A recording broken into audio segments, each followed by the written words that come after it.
For the people. We were trained spies back in Brooklyn, scrunched together, pressing our ears to the door, wall, or air. We used hand signals and mouthed words instead of whispered. If necessary, I could shush my sisters with a glare to bottle up their loose giggling. You can't giggle and be a spy. It was by pressing our ears to the air that we had heard Pa say, "No, Ma, they need to know her, and she needs to know them. They're flying to Oakland. That's final." It had been all we could do not to let on when Pa sat us down the next morning. The knock on the door, Cecile ordering us to hide in our room, and her clearing away all evidence of us were not actions of a mother. These were actions of a secret agent or a fugitive from justice.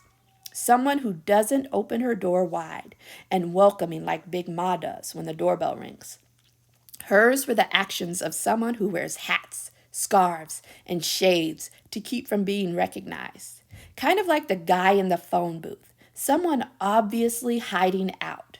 Once again, we fell into our spying positions, angling ourselves at the cracked door to see, while pressing our ears against the air.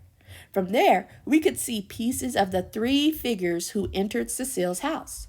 All wore dark colors. One had on a black jacket and a black beret. The other two, black t-shirts and black berets over afros. We steadied our heavy, excited breathing to hear what we could. It wasn't long after greeting one another that their talking turned to arguing. It was their voices, all three of them, against hers. It sounded like, "Seize the time, for the people, the time is now," versus her, "Me, my, no, no." Then each one of them firing off, "The people, the people, the people," against her, "My art, my work, my time, my materials, my printing press. Me, my, no, no." I was sure they were Black Panthers. They were on the news a lot lately. The Panthers on TV said they were in communities to protect poor Black people from the powerful, to provide things like food, clothing, and medical help, and to fight racism. Even so, most people were afraid of Black Panthers because they carried rifles and shouted, "Black power." From what I could see, these three didn't have rifles, and Cecile didn't seem afraid, just annoyed because they wanted her things, but she didn't want to give them. Big Ma said God could not have made a being more selfish than Cecile. At least she was like that with everyone, not just us. Cecile said, "Paper isn't free. Ink isn't free. My printing press isn't free. I'm not free." One of them answered, "None of us is free, Sister Inzilla. Eldridge Cleaver isn't free. Huey Newton isn't free. H. Rap Brown isn't free. Muhammad Ali isn't free." I knew he meant her, Cecile, when he said Inzilla. I didn't know some of those other names, only Huey Newton, the Black Panther leader, and Muhammad Ali, who used to be Cassius Clay. I guess the others were Black Panthers or Black people who were in prison. I knew Ali had refused to go to Vietnam and fight like Uncle Darnell was doing. I still didn't get what any of that had to do with Cecile. Another one said, "That's why everyone must contribute to the cause." The third voice added, "Like Huey said, we should all carry the weight, and those who have extreme abilities will have to carry extremely heavy loads."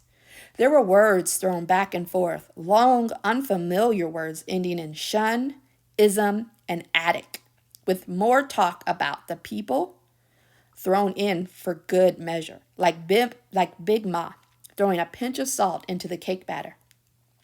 They weren't just talking.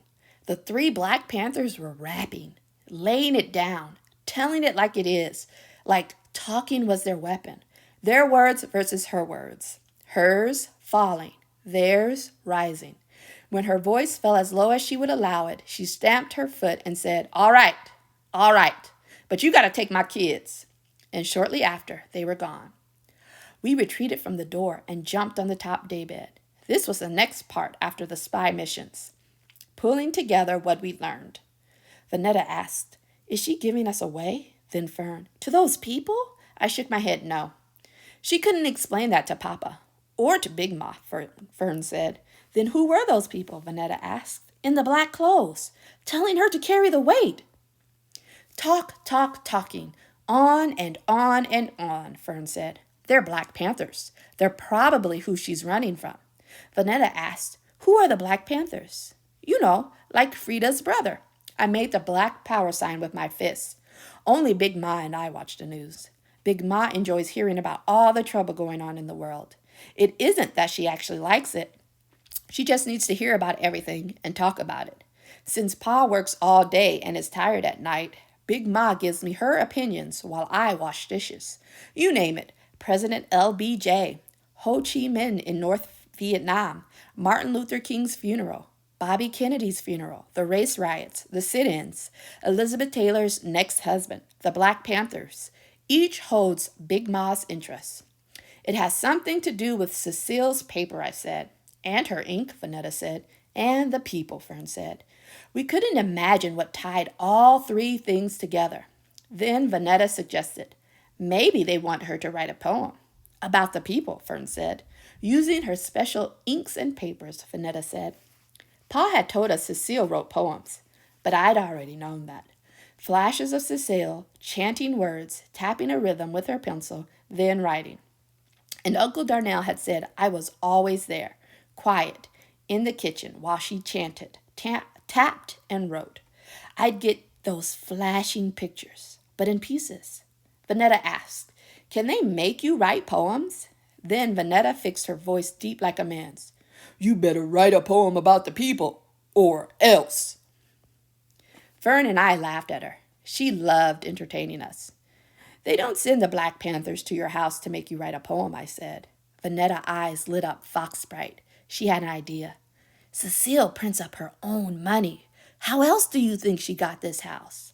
Cecile is printing her own money in the kitchen. That's why we can't go in there.